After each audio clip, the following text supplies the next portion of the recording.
أعوذ بالله من الشيطان الرجيم بسم الله الرحمن الرحيم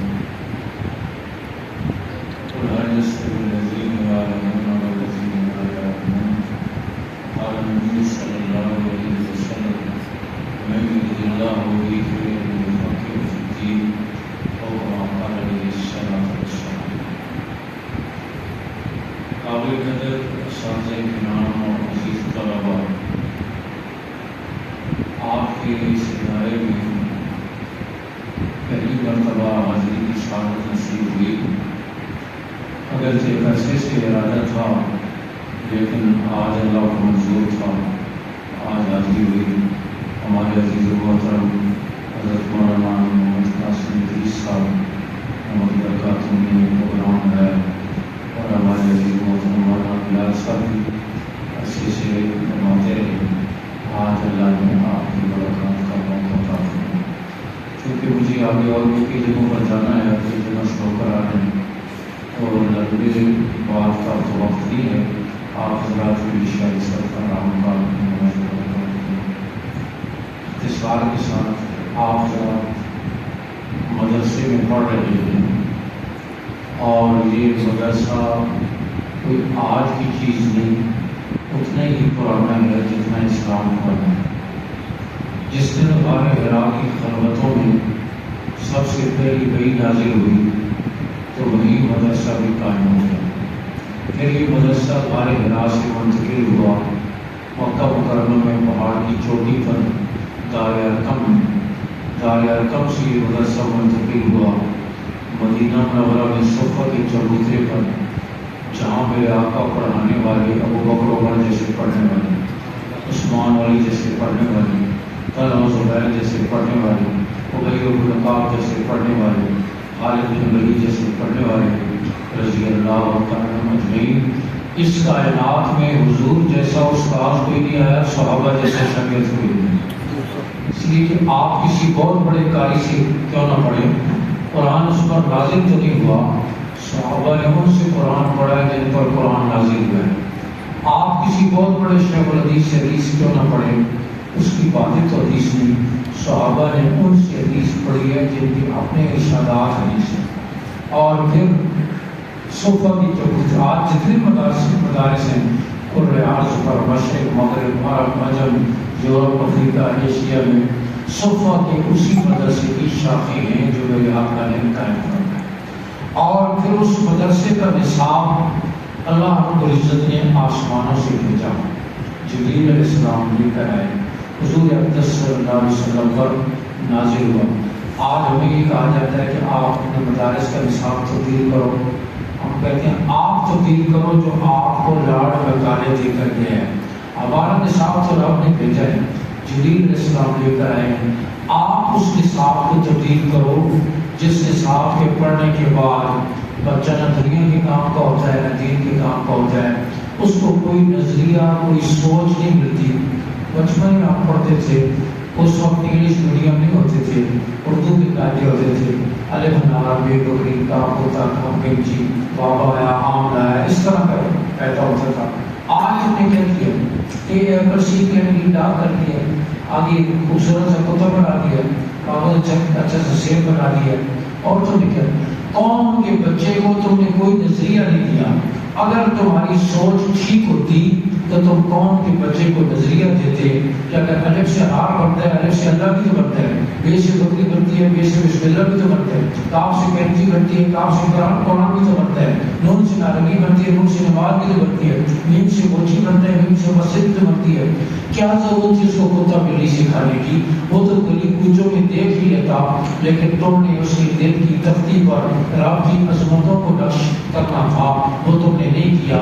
تو میں عرض کر رہا ہوں کہ الحمدللہ یہ دینی مدارس قوم کی نظریاتی سرحدوں کے محافظ ہیں. جیسے فوج جغرافیہ کی حفاظت کرتی ہے اور جغرافیائی سرحدوں کی حفاظت کرتی ہے، یہ دینی مدارس نظریاتی سرحدوں کی حفاظت کر رہے ہیں. اور اللہ نے آپ کو مدرسے میں پہنچایا علم نبوت کی حاصل کرنے کے لیے. آسمانی علم، وحی کا علم، انبیاء کی وراثت اللہ نے آپ کو کو دینے کا فیصلہ کیا ہے، آپ کی جھولی میں اللہ نے قیمتی جوہر ڈالا ہے، تو آپ حضرات خوش قسمت ہیں، اس پر آپ اللہ کا شکر ادا کریں۔ اور پھر عزیز طلباء، عملاً شکر یہ ہے کہ آپ اس علم کے حصول کے لیے بھرپور محنت کریں، اس علم کے حصول کے لیے بھرپور محنت کریں۔ ہمارے اکابر نے اس علم کے لیے اتنی محنت کی ہے، اتنی محنت کی ہے۔ شیخ خدمت محمود حسن اللہ دارالعلوم دیوبند میں تشریف لائے، دیکھا طلباء میں چھتریاں لگا کر سو رہے، فرمانے اچھا طالب علم کو مچھروں کی کاٹنے کا بھی پتہ چل جاتا ہے؟ فرمانے ہمارے طالب علم کے زمانے میں سونے کی رات صرف جمعہ کی رات ہوتی تھی، باقی پورا ہفتہ نہ دن کو نہ رات کو سونے کا کوئی تصور ہی نہیں تھا۔ اور پھر اپنے ایک ہفتے کے بعد سوتے تو یوں سوتے تھے کہ اگر اوپر سے ٹرک بھی گزر جائے تو ہمیں پتہ نہیں چلتا۔ اب طالب علموں کو مچھروں کی کاٹنے کا پتہ چل جاتا ہے۔ اس انداز میں ان حضرات نے محنت کی، اپنی زندگی کی تمام تر توانائیاں اس علم کے حصول کے لیے نہیں۔ حضرت شیخ الحدیث مولانا زکریا نور اللہ وبرکاتہ شام کو کھانا نہیں کھاتے تھے۔ کسی نے پوچھا تھا آپ شام کو کھانا نہیں کھاتے؟ کہا پہلے کھاتا تھا، اس طرح کہ میں تو کتاب لے کر مطالعہ کے لیے بیٹھ جاتا تھا، میری ایک بہن تھی وہ لقمے توڑ توڑ کر میرے منہ میں ڈالتی رہتی تھی، میں لقمہ چباتا رہتا تھا، میری نظر کتاب سے ہٹتی نہیں تھی۔ اب میری اس بہن میں انتقال ہو گیا تو کوئی ایسی میری نظر ناز برداری کرنے والا نہیں ہے کہ جو لقمے توڑ کر میرے منہ میں ڈالے۔ میرے سامنے دو راستے تھے، یا میں کھانے کی کمی برداشت کروں یا میں مطالعے کی کمی برداشت کروں، تو میں نے مطالعے کی کمی نہیں برداشت کی، کھانے کی کمی برداشت کرتے ہوئے کئی سال سے میں نے شام کو کھانا چھوڑ دیا۔ آپ اندازہ کریں جو کھانے کے وقت کو بھی اپنے لیے رکاوٹ سمجھتے ہوں، حرج سمجھتے ہوں، پھر ان کا اور وقت کہاں جائے گا؟ اس انداز میں ان حضرات نے محنت کی، اس انداز میں علامہ انور شاہ کشمیری رحمہ اللہ جنہیں دارالعلوم دیوبند کا چلتا پھرتا وہ تو خانہ کہا ہے، اور حکیم الامہ حضرت مولانا شریف تھانوی رحمہ اللہ فرمایا کرتے تھے اسلام کے سچا ہونے کی دلیل یہ ہے کہ انور شاہ جیسا ذہین آدمی مسلمان ہے۔ اللہ نے انہیں کمال درجے کی قوت حافظہ بھی عطا فرمائی تھی۔ کچھ لوگ آئے مدینہ یونیورسٹی سے پڑھ کر اور غیر مقلد اور کہنے لگے کہ حضرت ہم آپ سے فاتحہ خلف الامام کے مسئلے میں مناظرہ کرنا چاہتے ہیں، لیکن ہماری شرط یہ ہے کہ اردو میں مناظرہ نہیں کریں گے، عربی میں پڑھیں گے۔ علامہ کشمیری نے فرمایا آپ کی شرط مجھے دل و جان سے قبول ہے، عربی میں کریں گے، لیکن میری بھی شرط ہے نثر میں نہیں، نظم اور عربی کے شعر میں کریں گے۔ یہ کہا وہ بھاگ گئے، واپس نہیں آئے۔ اس انداز میں اور قوت حافظہ کچھ لوگ آئے حضرت شیخ رحمۃ اللہ کے پاس، عربی کی عبارت لکھی ہوئی، کتاب کا نام لکھا ہوا اور اس سے سود کا جواز ثابت ہو رہا ہے۔ حضرت شیخ نے دیکھا کتاب معتبر ہے، عبارت لکھی ہوئی ہے، سود کا جواز، فرمایا جوان ہمارے شاگرد تھے، جوان ہمارے شاگرد اسے پتا ہو۔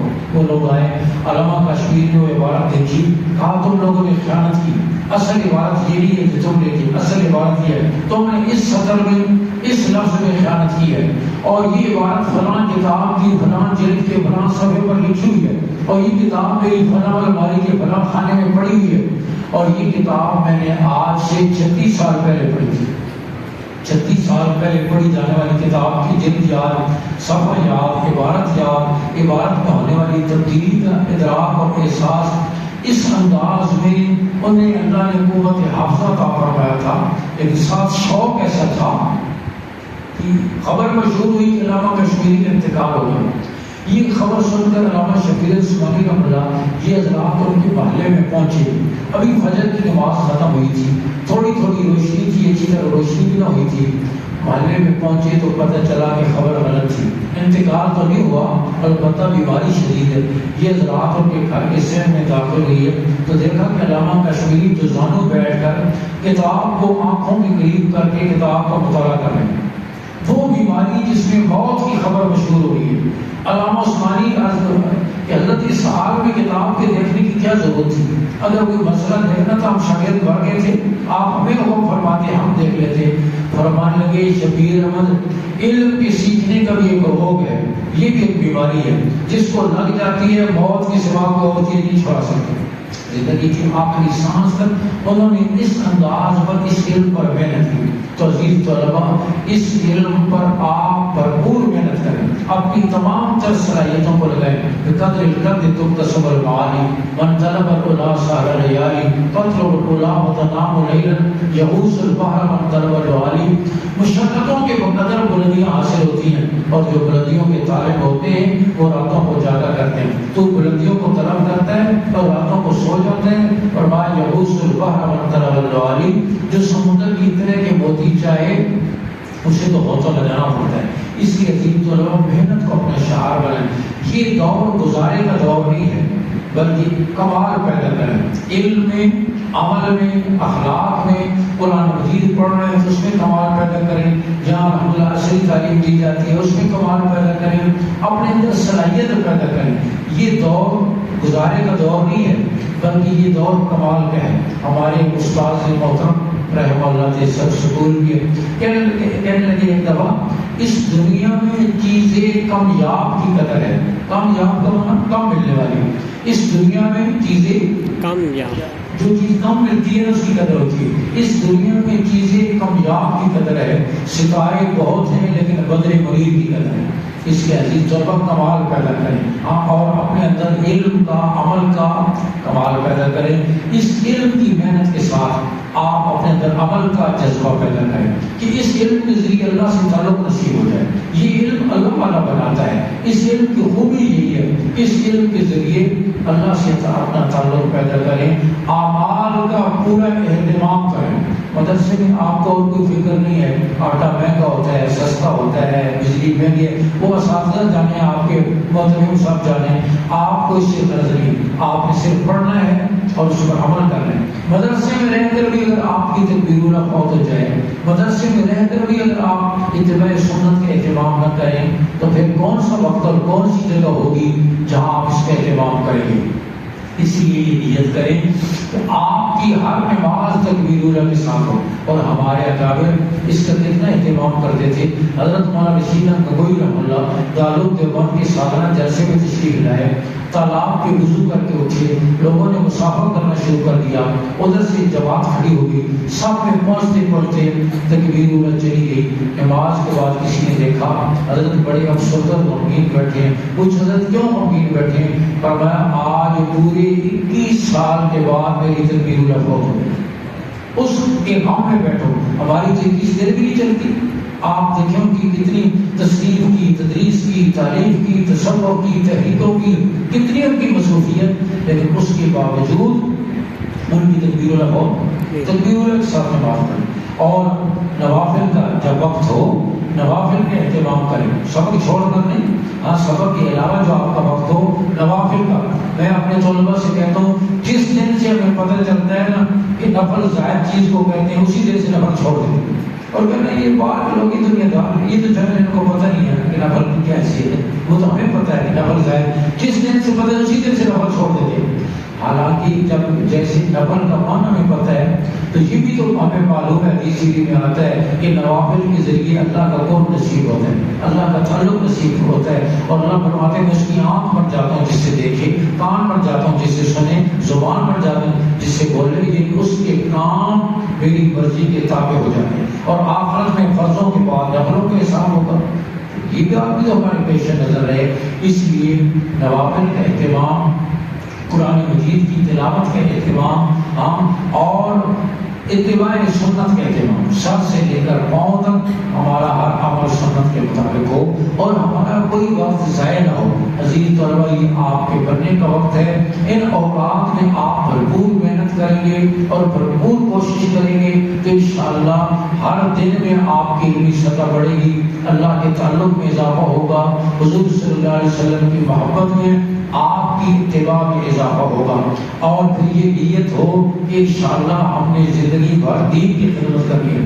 دیکھیں کوئی ڈاکٹر بن کر ڈاکٹر بن کر دودھ بیچنے کی اور سبزی کی دکان نہیں بناتا، کوئی انجینئر بن کر سائیکل پنچر لگانے کی دکان نہیں بناتا، وہ اس کو اپنی توہین سمجھتا ہے۔ تو آپ یہ نیت کریں اس علم نبوت کو حاصل کر کے ہم نے دین کی خدمت کرنی ہے، قرآن کی خدمت کرنی ہے اور ساری زندگی دین کی سربلندی کے لیے اپنے آپ کو لگانا ہے۔ دنیا میں بڑی چمک بھی آتی ہے، ہمارے اکابر نے اس کو پیش نظر نہیں رکھا، چند ٹکوں کو چند پیسوں کو اس کو پیش نظر نہیں رکھا، دین کی سربلندی کو پیش نظر رکھا۔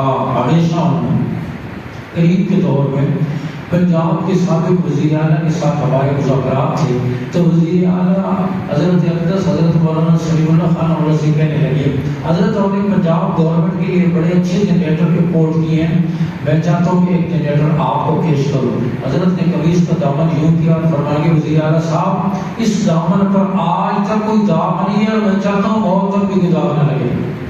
اور وہ وزیر اعلیٰ صاحب خاموش ہو گئے۔ حکیم علامت حضرت مولانا شریف تھانی رحمۃ یہ تھے ہمارے اکابر۔ ایک نواب آیا، 1 لاکھ کا ہدیہ پیش کیا، اس وقت 1 لاکھ آج کے 10 کروڑ سے بھی زیادہ ہے، 1 لاکھ کا ہدیہ پیش کیا۔ حضرت تھانی نے فرمایا لے جاؤ واپس، میرے ہدیہ قبول کرنے کے کچھ اصول ہیں، پہلے سے جس سے شناسائی نہ ہو میں اس کا ہدیہ نہیں لیتا، لے جاؤ واپس۔ وہ نواب تھا کھڑ قسم کا، کہنے لگا حضرت سوچ لیں 1 لاکھ روپے دینے والا مرید آپ کو پورے ہندوستان میں نہیں ملے گا۔ حضرت نے بڑی شان استعمال فرمایا لے جاؤ واپس، اگر 1 لاکھ دینے والا مجھے مرید کوئی نہیں ملے گا، 1 لاکھ تیرے منہ پہ بانٹنے والا تجھے بھی کوئی نہیں ملے گا۔ یہ ان کا انداز تھا استقلال کا۔ اور میں کہا کرتا ہوں جو ہاتھ پھیلاتا ہے پھر وہ پاؤں نہیں پھیلا سکتا، اور جو پاؤں پھیلاتا ہے پھر اس کو ہاتھ سکیڑنے پڑتے ہیں۔ تو ہمارے اکابر نے ہمیں ہاتھ پھیلانا نہیں سکھایا، پاؤں پھیلانے سکھائے ہیں۔ عصر حاضر کی امام الاولیاء حضرت مولانا احمد علی لاہوری رحمۃ اللہ پنجاب کے گورنر گزرے نواب امیر محمد خان، پرانے لوگ جاتے ہیں، اور میں کہا کرتا ہوں گورنر تو ایک ہی گزرے باقی کی سب بکریاں ہیں۔ ایسا گورنر تھا کہ وزیروں کو بھی کام پکڑا دیتا تھا، بڑا جابر قسم کا۔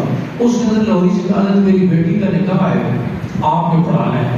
حضرت لاہوری نے فرمایا لاہور میں مولوی مر گئے ہیں، کسی سے پڑھا لو، میں نہیں پڑھاتا۔ میرے جیسا ہوتا تو کراکری بیٹھ کر سوپا ڈال کر چل پڑتا کہ گورنر سامنے بیٹھ رہا ہے، لیکن حضرت لاہور میں بہت بول گئے کسی سے پڑھا لو، حضرت نہیں آپ کہا میں نہیں پڑھاتا، بہت اصرار کیا۔ تو حضرت نے فرمایا، اس نے کہا پھر میں نکاح کراتا ہی نہیں۔